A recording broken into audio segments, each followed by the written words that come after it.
Well, happy Tuesday, everybody, and welcome to our Steel-Ply 202. It's great to have everybody here with us. I'm seeing some great people on here that I haven't seen coming to our other ones, so welcome.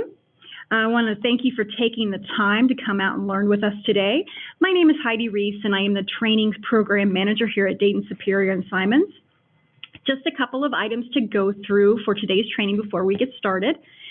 Everyone has been muted, but still ask questions, provide comments, whatever, through the chat functionality in Zoom, and we'll get to them with a mini question answer session at the very end of the presentation. As a reminder, each of our webinars are recorded and placed on our Dayton Superior YouTube channel, as well as on DaytonSuperior.com. Just search for Training Tuesdays and you can find them out there for all of the webinars that we've had in the past. So this training is intended for training purposes only. Anything that you find within products-wise within the training document here, you can find information on technical data sheets, safety data sheets on DaytonSuperior.com. So who is Dayton Superior? We are not just steel-ply forming, but we're the leading provider of engineered solutions for the concrete construction industry. We do specialize, as you probably know, in accessories, chemicals, of course, forming. And we do so in concrete repair and restoration, bridge deck, rebar splicing, our Symons forming, shoring, and concrete forming systems, precast, and tilt-up construction. So with us today to talk about Steel-Ply going a deeper dive into Steel-Ply is Chuck Hoke. Chuck has been in the construction industry for over 49 years, with 20 of those as a dealer for accessories, forming, and chemical products. So how long have you been with Dayton Superior? 29? 29 years. Oh, man, lucky you. Yeah. You've been working as, like, what, a product manager, if I remember right. Now you're our national training manager. You're my bodyguard, right? Among other things, you have no response to that. He hasn't found anything I'm good at yet. Oh, so. Stop. He's got a business and civil engineering degree. It helps contribute, obviously, to his role here. And we really go to him both internally and externally. The customers know that he is our go-to knowledge guy, and he is going to teach us today with a bigger dive into Steel-Ply from our one-on-one, now our 202. Take it away, Chuck. All right. Thank you, Heidi. Today we're going to talk a little bit about Steel-Ply. And realistically, if you look at the past Training Tuesdays that we've had, where we've had the Training Tuesday 101, the form layout and estimating, today we are going to talk about how to actually assemble all of this into a forming system. So we'll just retouch base on, basically we're talking about the basics of Steel-Ply. Panel sizes are 24 inches wide. Basically fillers are everything from 4 inches to 22 inches and a 5-inch, because we had to throw an oddball in there. Our steel filler channels are 1 inch, inch and a half, and 2 inch. There is a 30-inch wide form, adjustable column form that may or may not come into play at times. And obviously we have standard heights available, everything from 3 to 10 foot. Key components that we are going to talk about today. We are going to talk about the wedge bolt. Now that's the main attachment method for 2 panels or 2 fillers, or a panel and a filler, etc. And all the accessories typically get attached using a wedge bolt. With 1-piece WALER clamps used on every form layout that you have, typically on one side only. And what it does is it aligns the form horizontally. So basically, if you're running a long line of forms down a row, the forms, when you put them all in together, are going to have a little bit of a kink in them here and there. when you put the one-piece WALER clamp in place with a 2x4 behind it, the forming system will straighten right out. You'll be amazed as to what happens to this forming system once you put that one-piece WALER clamp in place. Now, that is not a structural member.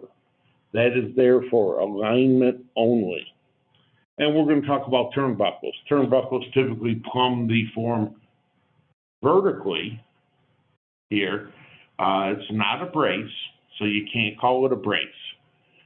Basically, it gets nailed. If you have to use a little bit of an extender on it, you can use a 2x4 or 2x6 with a turnbuckle plate.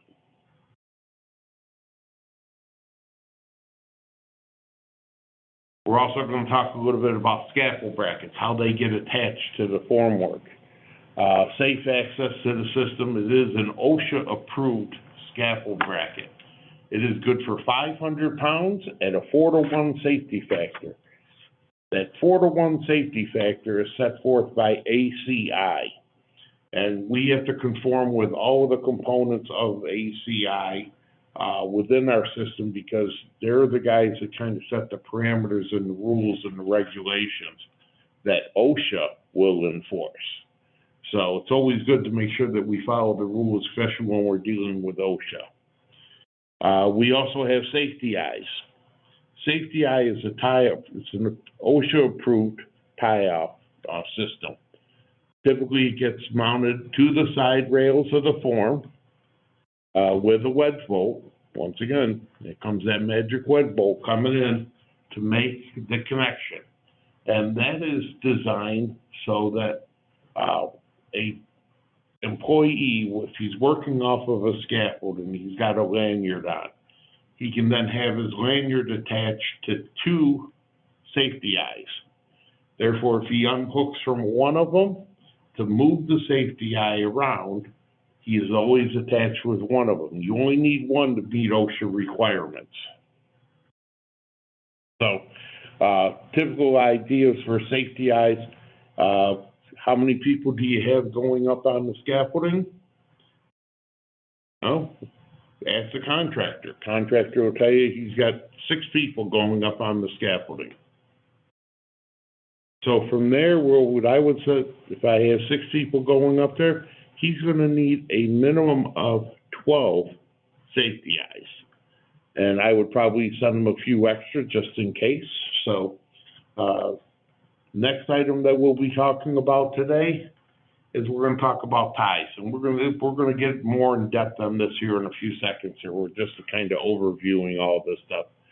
2 main types of tie. We have an S panel and a flat tie. Typically, we have a 4500, which is a standard S panel tie, and a 6,000 pound S panel tie, 6,000 pound heavy duty. Those are ultimate figures too, what we're relating to here. Realistically, if you're looking at a tie with a 2-to-1 safety factor, cut those figures in half and that will give you the figure that you're looking at from another supplier that would have to come in from outside of Symons, such as Dayton Superior. Dayton Superior's loop tie has a safe working load of 3,000 pounds, but in a Symons tie box, it is actually says 6,000 pounds ultimate. And that ultimate means where is it going to fail? So we also have S-base ties. We have toggle ties, adjustable ties, and obviously bent ties that are also, most of these are MTO. We don't stock a lot of the, obviously the toggle ties, the bent tie primarily because the lengths can vary depending on field conditions. Remember too that the X-flat tie, typically used in residential, has a 1/4-inch breakback. The other item that you want to look at is the S-panel tie. The wire tie has a 1-inch breakback. And you can get that also with 1.5 inch and 2-inch breakback. Would recommend if you go to 1.5 and 2 inch that you would actually put a cone on it, just so the concrete won't adhere to the steel. Makes break back of the tie a whole lot easier.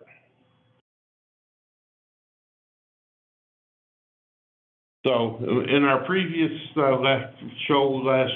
presentation last week, we talked about how do you start with working with Steel-Ply. Steel-Ply, you start out obviously in the corners. You got 8-inch walls. Typically your next panel going in there, you got to take your 8-inch wall plus your 6-inch inside corner, and that is going to give you the requirements for a 14-inch filler. Would be your first panel. You can see I have the tie lines already drawn in there. Now the tie, one of the reasons why I put the tie lines in, as we talked about earlier, is because from that point on to the other detail corner, that's the dimension you're looking at filling. Well, that makes life a lot easier, especially when you have all of your ties line up perpendicular across the forms. Now, realistically, you have roughly, you can get 1-inch variance in the positioning of the forms. So you got basically 1 inch plus or minus. That's to accommodate 2-inch fillers, etc., where you're actually putting a tie in the center of the 2-inch filler, dropping it straight across to the other side for whatever reason that you have to use that type of a scenario. But the ties, being that they are perpendicular across the form from the top, from the panels, we'll show you here, they would be connected with wedge bolts. On the wedge bolt, simple connection. Typically going to run, in my situation, I am a right-handed person. So typically, if I was a carpenter on site, I would have a hammer in off my right side hip is where my hammer would be located, because I'm going to swing the hammer with the right hand. So what I would do is take the initial wedge bolt that is going to cross horizontally across the form and have that in my left hand. That would run across the form. I would then take another wedge bolt, put it in my right hand, and drop it down into the wedge bolt that I had just inserted across. And what we're going to show you next here is how that actually is accommodating.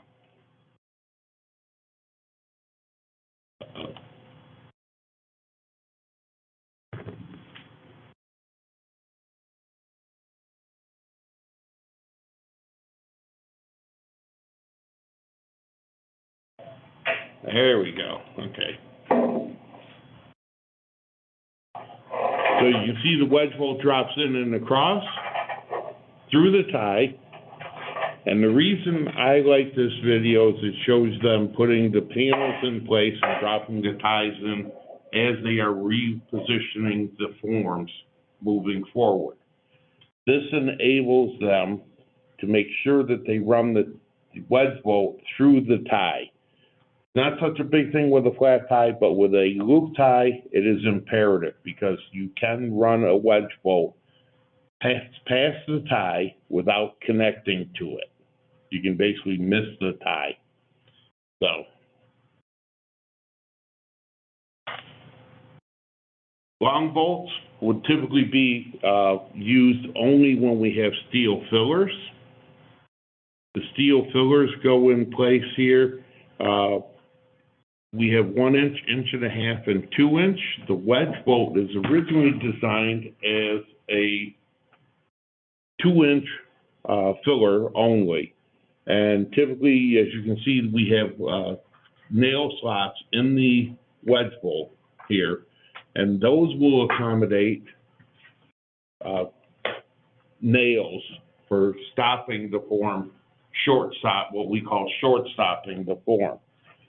And what this enables us to do is actually come through, and we can use the same long bolt to accommodate all three sizes, 1 inch, 1.5 inches, and 2 inch.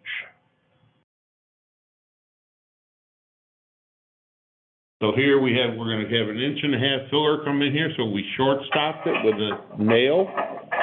We're sliding it through the form, through the tie, and into the other side, and putting the wedge bolt in place.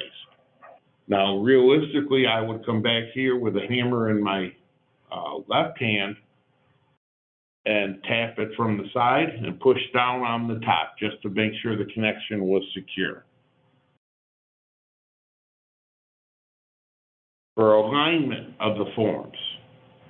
Now, alignment of the form basically is just that. It's just going to say that the form is going to be vertical, and we're going to adjust it vertically and horizontally. So for a horizontal adjustment, we're going to use a one-piece WALER clamp. This is a drawing on the right-hand side. Here, we're doing just one piece up on top, 6 inches down from the top, and that is where your one-piece WALER will go.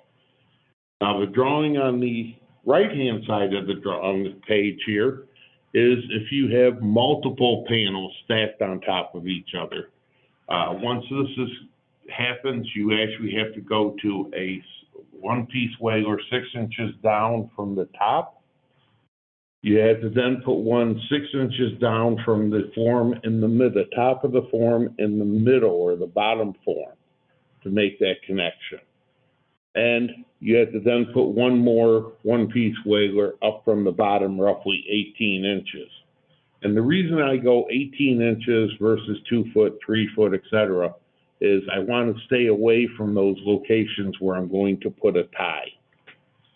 So by me making those connections, I'm not interfering with where the locations of the ties are going. So what way I consider is I consider my 1 foot locations of the form, or where my cross members are on the back side of the form. Those are my tie positions.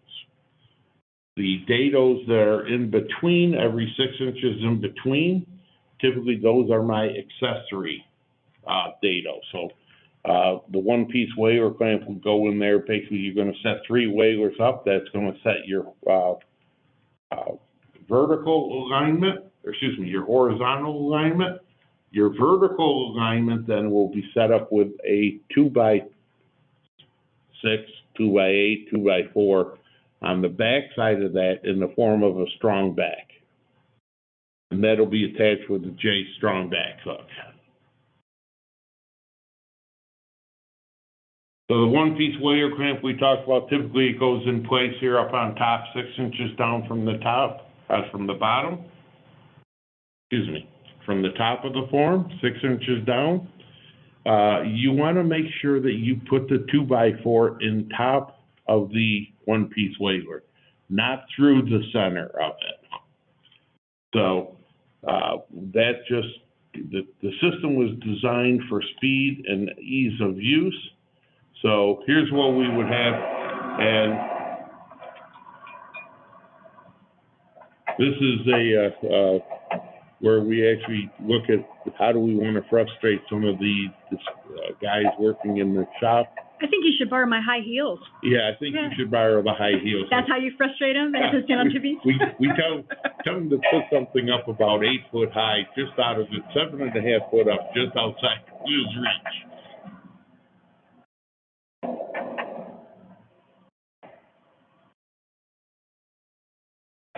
As you see, there's a one-piece WALER set in place. They're going to come back now and put a 2x4 on top of it.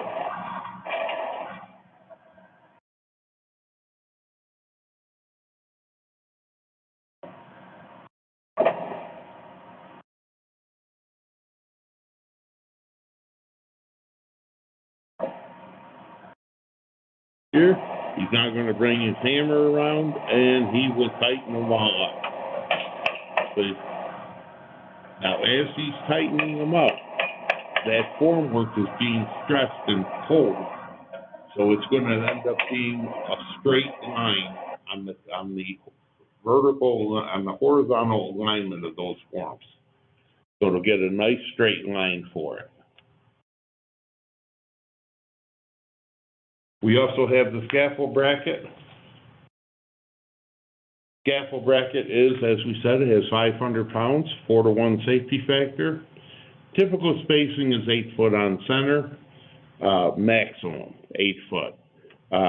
If you're a big guy like me, you got some big guys going up on the forms, I like to space them a little closer, so I figure about 6 foot. So I run into customers every day of the week that tell me, well, I'm running my scaffolding at 6 foot on center. Is that okay? That's perfectly fine. You can space your brackets wherever you want to or however often you need, but you do not want to exceed that 8 foot center to center. You also never, ever want to reconnect to an old tie. You know, those old ties are like a lot like that box of chocolates. You never know whether it's, you know, you broke the loop on it. You don't know if the wire had broken.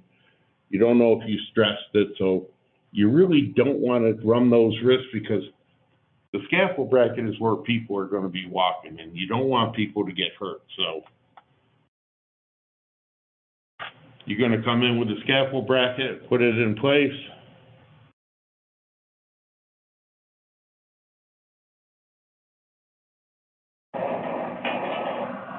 Here, you take your scaffold bracket, set it in place, run a wedge bolt across to tie it in. Now that's just butting up to the side of the side rail. And there is an attached, what they call S-wedge, to make the a vertical connection to it. Now on the bottom of it, or the diagonal bar coming down, there is what they call a fork.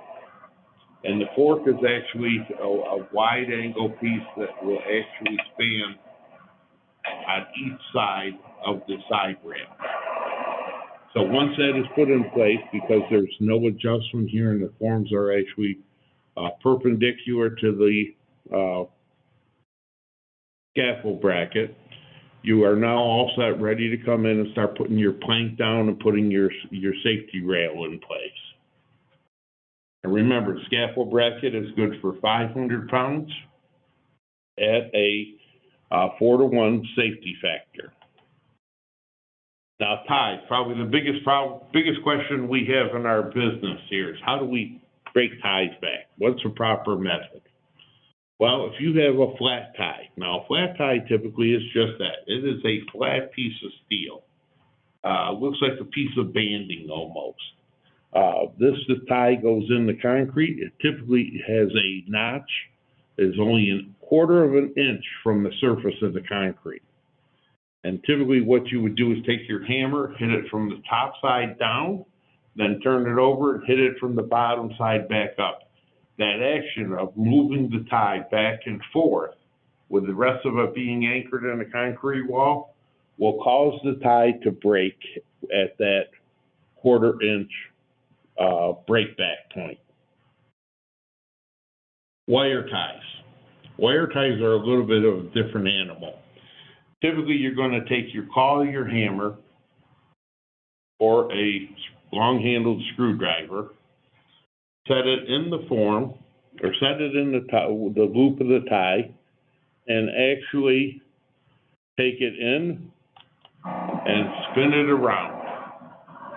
Once that spinning motion takes in place, it will actually fracture the wire 1 inch into the wall. And what that enables you to do is you get a 3/16 inch hole in the concrete that's easy to patch, and the wire tie, you have no steel 1 inch in from the concrete wall. So once again, you want to take that hammer, stick it around in the loop, spin it around. That will actually cause the tie to break. Don't hit the wire tie up and down, up and down. What about side to side? No, I recommend just spinning it around. You got to spin it, then do it? Okay. Spin it and then crack it apart. Okay. So for all this, we have resources available for you. We've got, you know, if you go to DaytonSuperior.com and hook up with our Steel-Ply drop down, You're going to find all the brochures and the applications guides. You can get to this site here where all these things are located by just typing in the word Steel-Ply into the search bar, and that will all this material will come up with application guide, brochures, the safety charts, the ID charts, and also any of the tech data sheets that are available on any of the products that we talked about here today. Now, as far as training resources, we've got, scan this item below to actually get your training requests in. If you've got a customer or if you are looking for training on Steel-Ply, feel free to scan this QIR code and fill out the paperwork and send it in to Heidi or myself or to DaytonSuperior.com, and we will get you hooked up with whatever training you need. Also, just remember, these Training Tuesdays that we do every Tuesday are recorded, and they are posted on our DaytonSuperior.com site and on YouTube. So if you're looking for them on the DaytonSuperior.com site, just type in the word Training Tuesday in italics, and that will bring up you'll get a drop down. And Heidi did a wonderful job of separating all these topics out here for all of the people based off of categories, whether it's precast, forming, chemical, etc. So all of these are sorted for you for your ease to go through and look through. And if you do have questions, please, we're always here available. We try to respond within 24 hours from training at DaytonSuperior.com. Either you'll get an answer back from Heidi or myself. Or both sometimes. And sometimes both of them. Hopefully they're the same answers. Just kidding. And with that, I'd like to say thank you. If anybody has any questions, please fill in that chat functionality located at the top of your screen. And see, we have a question here.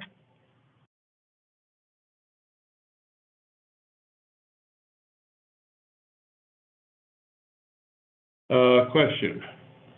Are you using high heel steel-toe shoes? I do. I have a pair of those. Who asked that? Bill. Yes, of course, Mr. Bill. Our quality assurance guy. He wants to make sure that I am protected. That's right. In quality. We always wear proper PPE. High heels or not. Thank you, Chuck. And yeah, thanks, Bill. So as Chuck told you, there's a QR code right there in the bottom left. That is exactly what he just spoke about for the resources.